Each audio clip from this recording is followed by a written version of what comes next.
اعوذ باللہ من الشیطان الرجیم بسم اللہ الرحمن الرحیم آمن الرسول بما انزل الیہ من ربہ والمؤمنون۔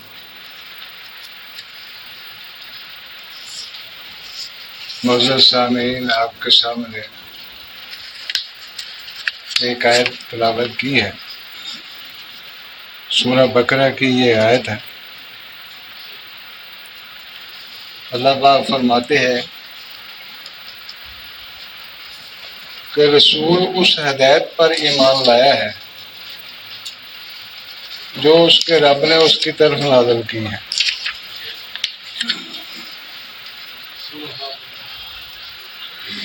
اور مومن بھی اس ہدایت پر ایمان لائے ہیں۔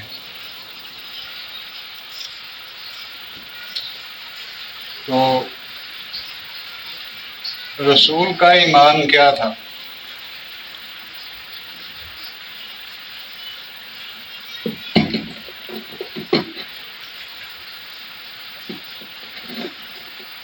اللہ اس آیت مبارکہ کے اندر خود ہی بتا رہا ہے کہ رسول اس ہدایت پر ایمان لایا ہے جو اس کے رب نے اس کی طرف نازل کی ہے، اور مومن بھی اس پر ایمان لے کر آئے۔ اب یہ ہماری کتاب تو ہمیں یہ بتا رہی ہے کہ رسول کا ایمان جو تھا وہ یہ قرآن تھا، اور جو نبی کے ماننے والے صحابہ تھے وہ بھی اس قرآن پر ایمان رکھتے تھے۔ اس زمانے میں کوئی حدیث اور کوئی دوسری کتاب موجود نہ تھی۔ اللہ کے نبی صلی اللہ علیہ وسلم نے بھی صحابہ کو منع کر رکھا تھا کہ جب قرآن کا نزول ہو رہا ہے تو اس دوران کوئی اور چیز نہیں لکھنی۔ اللہ کے نبی صلی اللہ علیہ وسلم قرآن کی املا کرواتے تھے اور وہ صحابہ کو لکھواتے تھے۔ ساری زندگی کسی اور چیز پر کوئی ایمان یا کوئی تکیہ نہیں رکھا گیا، صرف اور صرف قرآن تھا۔ صحابہ بھی قرآن کو مانتے تھے، اسی پر ایمان رکھتے تھے۔ پھر اس کے بعد اللہ کے نبی جب اس دنیا سے چلے گئے تو صحابہ کا دور آیا۔ تو صحابہ کے دور میں بھی کسی نے کوئی چیز نہیں لکھی، بلکہ یہاں تک تاریخ کے اندر یہ بات ملتی ہے کہ ابو بکر صدیق رضی اللہ تعالی عنہ نے لوگوں کو جمع کیا اور پوچھا کہ قرآن کے علاوہ کسی نے کچھ لکھا ہے تو لاؤ۔ کچھ لوگ لے کر آئے، ابو بکر صدیق نے اس کو رکھ کر آگ لگا دی۔ انہوں نے کہا قرآن کی موجودگی میں کوئی اور چیز نہیں ہو سکتی۔ پھر اس کے بعد عمر رضی اللہ تعالیٰ عنہ کا دور آیا، ان کی خلافت کا دور آیا، تو انہوں نے بھی ایسا ہی کیا۔ انہوں نے کہا کہ اگر کوئی چیز کسی نے لکھی ہے تو وہ لے کر آؤ۔ سب لے کے آئے، جس نے جو کچھ بھی لکھا تھا اس کو بھی جلا دیا۔ اس کے بعد عثمان غنی کا دور آیا رضی اللہ تعالیٰ عنہ کا۔ انہوں نے بھی کہا کہ جو کسی نے کچھ لکھا ہے وہ لے کر آؤ۔ جب وہ لے کر آئے اس کو جمع کیا اور اس کو بھی آگ لگا دی۔ اس کے بعد دور آتا ہے علی رضی اللہ تعالیٰ عنہ کا۔ تو انہوں نے بھی اسی طرح اپنے دور کے اندر لوگوں سے کہا کہ اگر کسی نے کوئی چیز لکھی ہے تو وہ لے کر آؤ۔ تو وہ بھی لے کر آئے اور انہوں نے بھی اس کو جلا دیا۔ 132 سال بنو امیہ خاندان کی حکومت رہی۔ انہوں نے کسی کو کچھ چیز نہیں لکھنے دی سوائے قرآن کے، اور وہ عمل تھا رسول اللہ صلی اللہ علیہ وسلم کا جسے آج ہم سنت کہتے ہیں۔ یہ دو چیزیں تھیں، ایک پریکٹیکل عمل اللہ کے نبی کا اور دوسرا قرآن. اس کے علاوہ 132 سال تک کچھ نہیں لکھنے دیا. جب اس کے بعد بنو عباس کی حکومت آئی تو راستے کھل گئے، لکھنا شروع ہو گئے. لیکن اسلام کے خلاف جو سازش تھی وہ پہلے دیر سے چل رہی تھی. نبی صلی اللہ علیہ وسلم کے زمانے کے اندر ہی عبداللہ ابن ابی صبا، یہ یمنی یہودی تھا، اس نے ایک تنظیم بنا لی تھی جو مسلمانوں کے عقائد کو خراب کرنے کے لیے، ان کو پٹڑی سے اتارنے کے لیے شروع کی گئی تھی. ان کو پتا تھا کہ اگر یہ مسلمان، یہ چند مٹھی بھر عرب پوری دنیا پر چھا گئے، کیسر و کسرا فتح ہو گیا، ایران بھی فتح ہو گیا، روما بھی فتح ہو گیا، فتوحات بڑھتی جا رہی، جب تک ان کے عقائد کو خراب نہ کیا گیا، ان کو نظریات سے نہیں ہٹایا جا رہا، تو یہ مسلمان چھا جائیں گے اور اس کے بعد نہ یہودی رہیں گے نہ عیسائی رہیں گے. تو میرے دوستوں، انہوں نے پھر اپنا کام شروع کیا اور پھر لکھنا شروع کر دیا لوگوں نے. جو ہمارا سب سے بڑا حدیث کا امام ہے وہ ہے امام بخاری. اس سن 195 ہجری میں پیدا ہوا ہے. پھر یہ بڑا ہوا، پھر اس کی زبان فارسی تھی، یہ بغداد گیا ہے، وہاں جا کر اس نے عربی سیکھی ہے. پھر یہ سہونی طاقتوں کے ہاتھے چڑھ گیا اور ان سے کام لیا گیا. جس طرح آج اس دور کے اندر کراچی کے اندر احمد رشدی سے کام لیا گیا. وہ شیطانی آیات کس نے لکھوائی ہیں؟ وہ لکھوائی گئی. آپ تاریخ نہیں پڑھتے، آپ حالات پر نظر نہیں رکھتے. اس سے پہلے ایک کتاب آئی تھی جنگل کی لال حویلی، برطانیہ کے اندر یونیورسٹی بنائی گئی ہے جس کے اندر حافظ قرآن بنائے جاتے ہیں، جس کے اندر شیخ الحدیث بنائے جاتے ہیں، جس کے اندر مفسر القرآن بنائے جاتے ہیں. اور پھر ان کو وہ ایسے نوجوان لیتے ہیں جو مختلف علاقوں کی رنگ و نسل کے مطابق ہوں.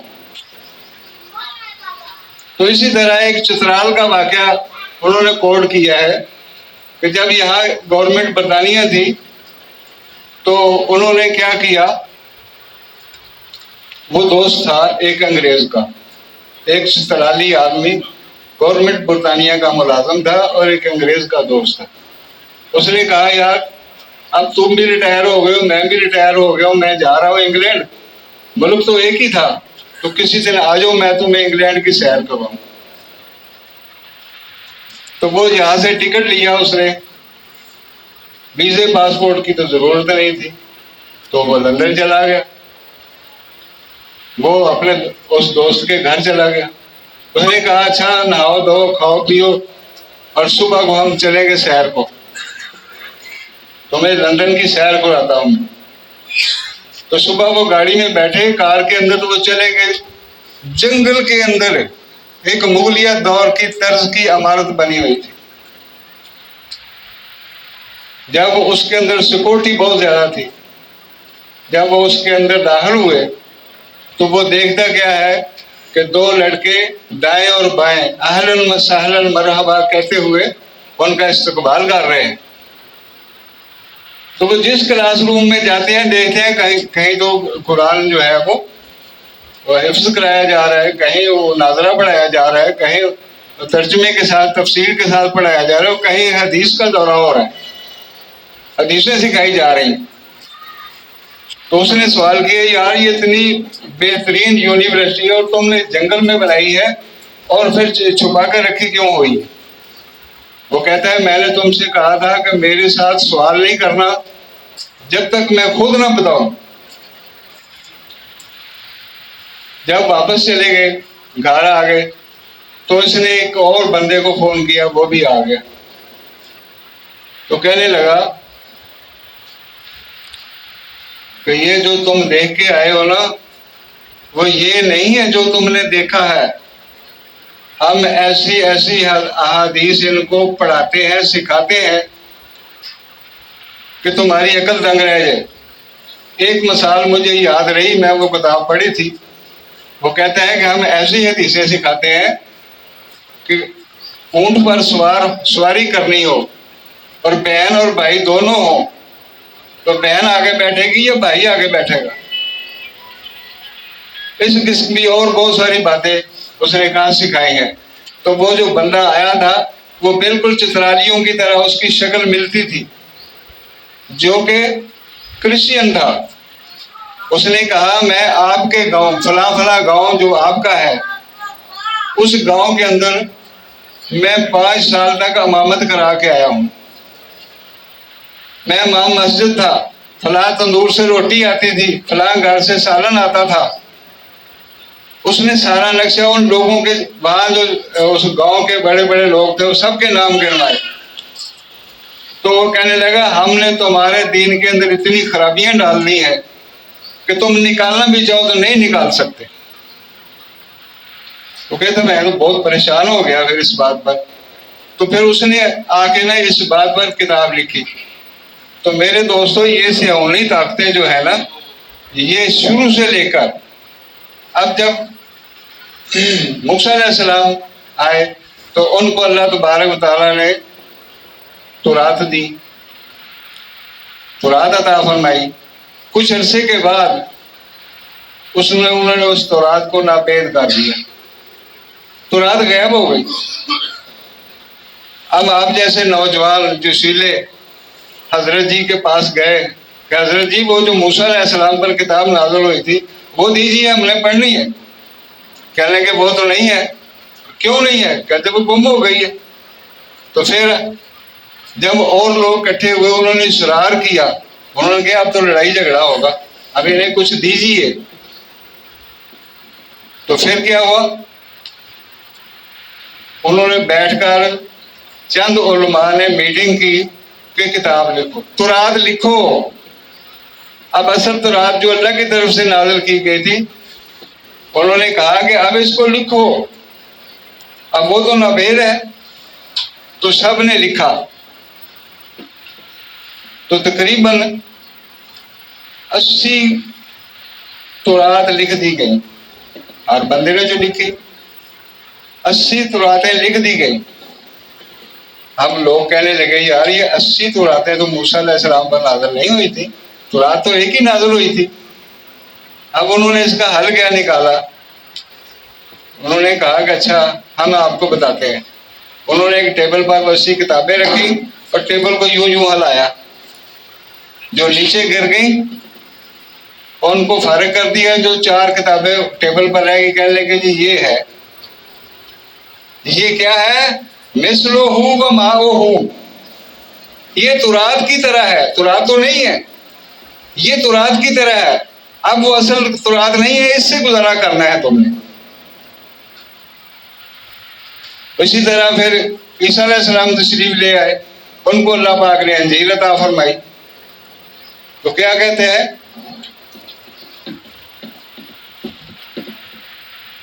انجیل کو گم کر دیا۔ انجیل آج ملتی ہے آپ کو؟ انجیل اصل انجیل ملتی ہے؟ یہ لوکا کی انجیل ہے، یہ یوحنا کی انجیل ہے، یہ فلاں کی انجیل ہے، یہ کیا ہے؟ یہ جس طرح آپ کی بخاری، مسلم، ابن داؤد، ماجہ یہ کتابیں ہیں نا، اسی طرح یہ ان کی ہیں جن کو یہ انجیل کہتے ہیں۔ انجیل گم کر دی۔ نوجوان آئے، انہوں نے کہا انجیل دیجیے۔ حضرت جی انجیل چاہیے ہمیں، ہم نے انجیل پڑھنی ہے۔ انہوں نے کہا انجیل تو ناپید ہو گئی ہے۔ تو پھر انجیل لکھی گئی۔ اب یہ جو انجیلیں آپ پڑھتے ہیں یہ لکھی گئیں۔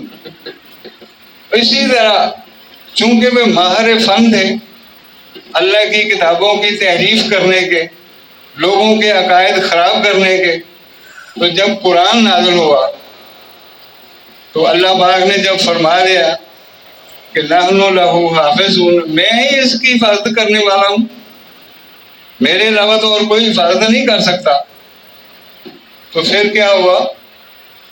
انہوں نے کہا ایسے نہیں کام چلے گا.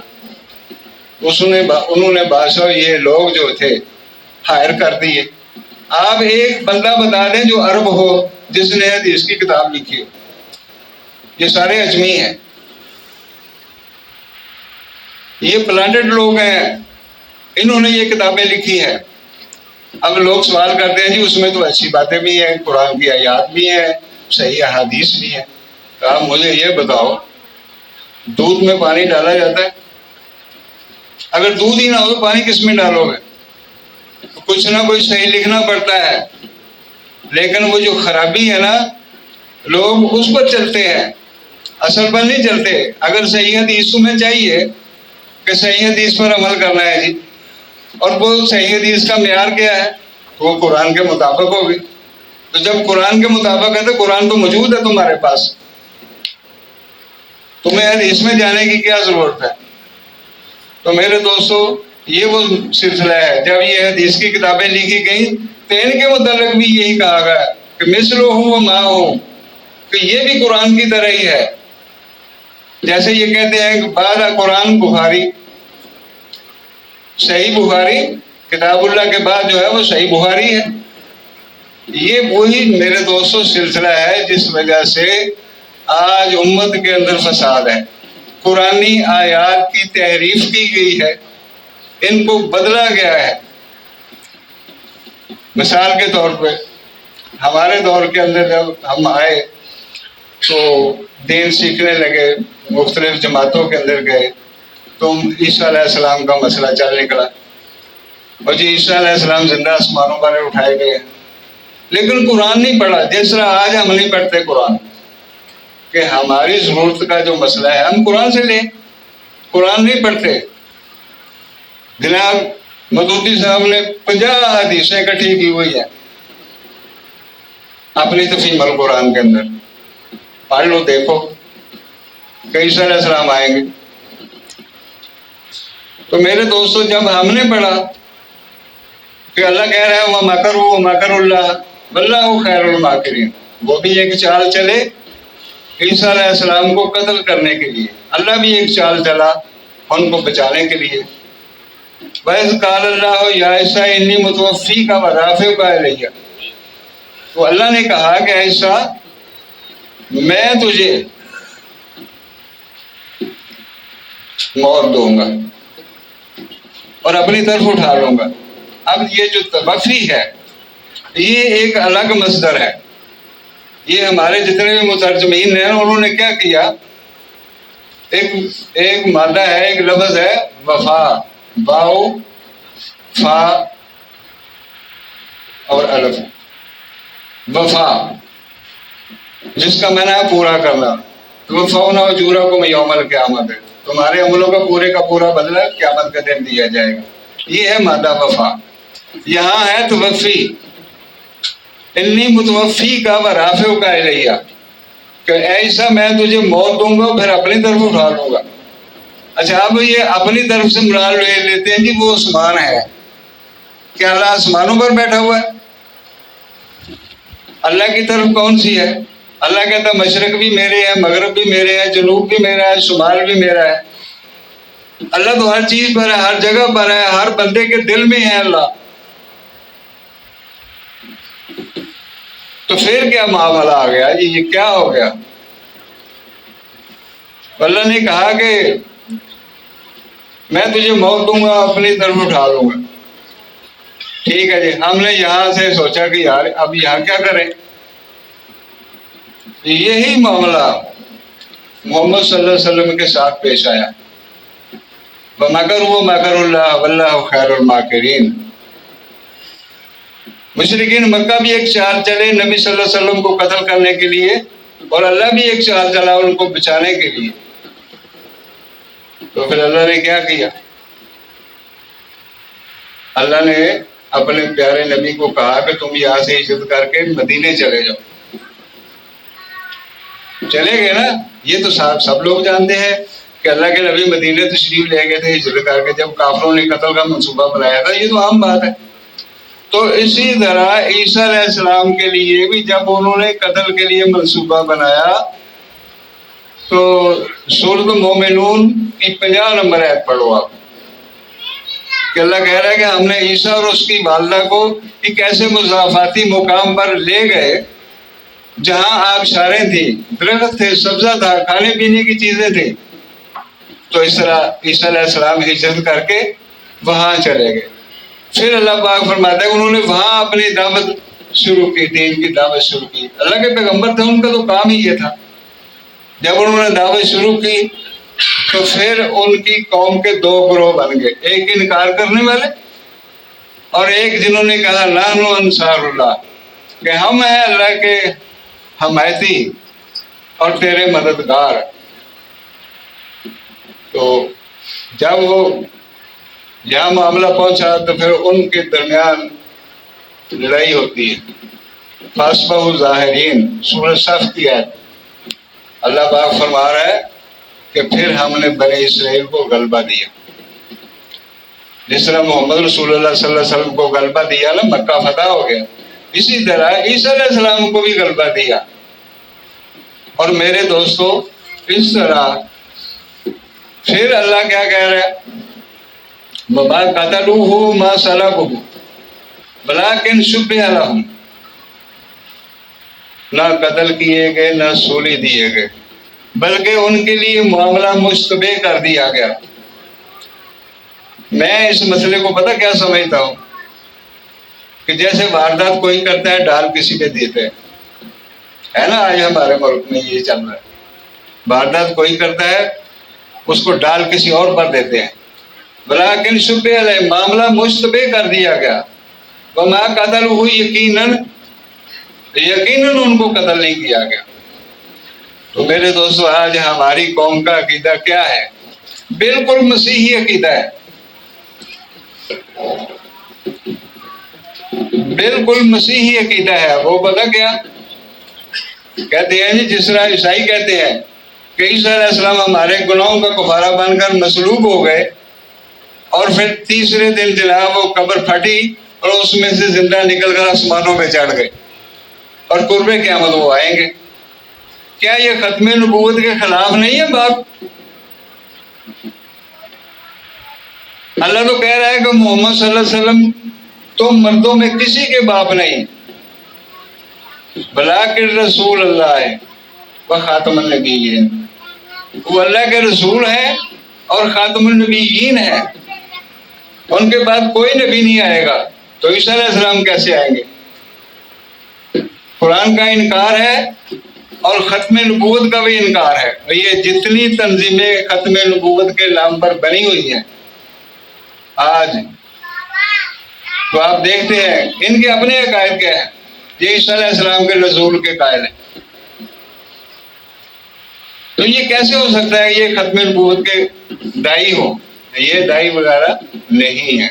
لہذا میرے دوستو آج جو معاملہ خراب ہے، آج جو مسائل ہمارے سامنے ہے کہ وہ مسئلہ حل ہی نہیں ہوتا. تنظیموں میں لوگ آتے ہیں چلے جاتے ہیں اس لیے کہ قرآن نہیں پڑھتے. جو بھی پیچھے ہٹ جاتا ہے وہ قرآن نہیں پڑھتا.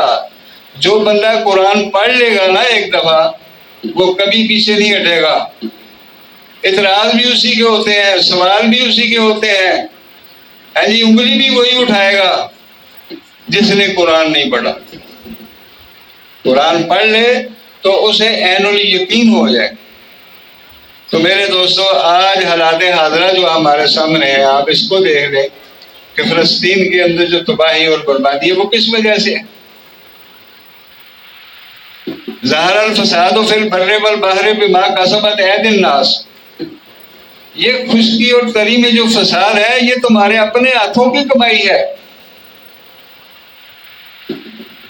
کیا کمائی ہے؟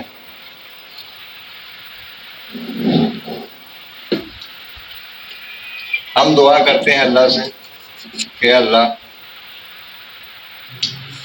وہ آیت میرے ذہن سے نکل رہی ہے کہ تو ہمارا مددگار ہے، فانصرنا علی القوم الکافرین، کہ تو ہمارا مولا ہے. اللہ کو ہم کہتے ہیں کہ اے اللہ تو تو ہمارا مولا ہے، لہذا تو کافروں میں تو مقابلے کے اندر ہماری مدد فرما۔ اب اللہ مولا ہے، علی بھی مولا ہے، حسین بھی مولا ہے جی، پنجتن پاک سارے مولا ہیں، اب مولانا بھی مولا ہے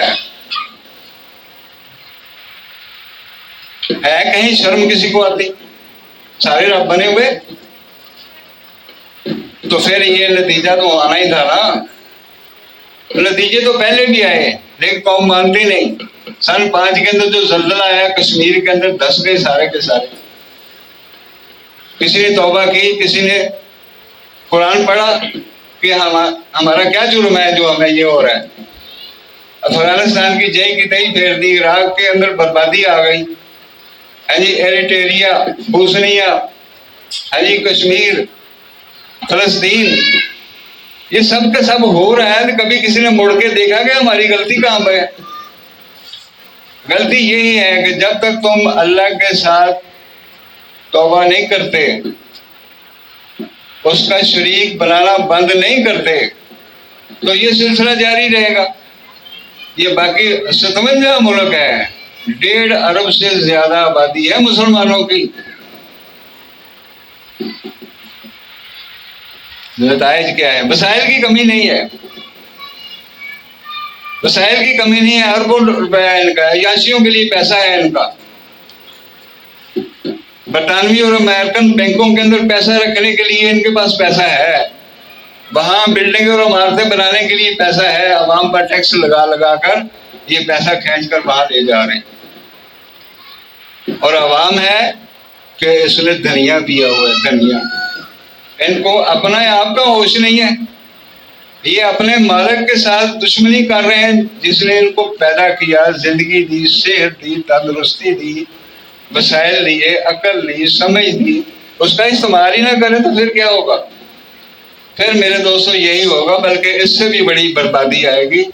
اللہ سے دعا ہے کہ اللہ تعالیٰ مجھے بھی سمجھنے کی توفیق عطا فرمائے اور آپ سب کو بھی سمجھنے کی توفیق عطا فرمائے۔ وما علینا الا البلاغ المبین۔ سبحان ربک رب العزۃ عما یصفون وسلام علی المرسلین والحمد للہ رب العالمین۔